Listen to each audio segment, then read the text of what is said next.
நிறைய பேர் எனக்கு ஓவுலேஷன் நடக்குதா இல்லையானே தெரியல.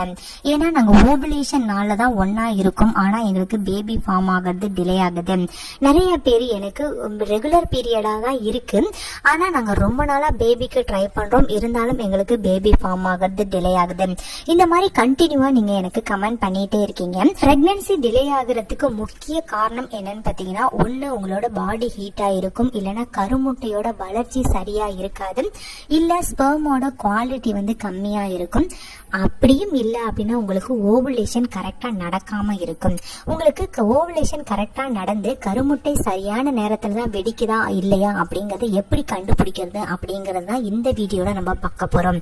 வீடியோவை ஸ்கிப் பண்ணாம முழுமையா பாருங்க, உங்களுக்கு கண்டிப்பா யூஸ்ஃபுல்லா இருக்கும். இந்த வீடியோ பதிவு உங்களுக்கு யூஸ்ஃபுல்லா இருந்துச்சு அப்படின்னா மறக்காம இந்த வீடியோக்கு ஒரு லைக் பண்ணிக்கோங்க.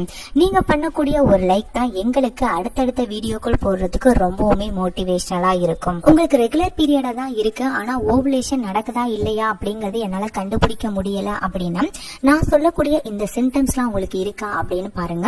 ஃபர்ஸ்ட் பாத்தீங்கன்னா, உங்களுக்கு பீரியட் வந்துருச்சு. பீரியட் வந்த முதல் நாள்ல இருந்து ஒரு 10 நாளுக்கு அப்புறம் உங்களோட பிரைவேட் பார்ட்ல பாத்தீங்கன்னா ஒரு விதமான ஜெல்லி மாதிரியான லிக்விட் ப்ரொடியூஸ் ஆகும், ரொம்ப வழுவழுன்னு இருக்கும். அந்த மாதிரி இருக்கு அப்படி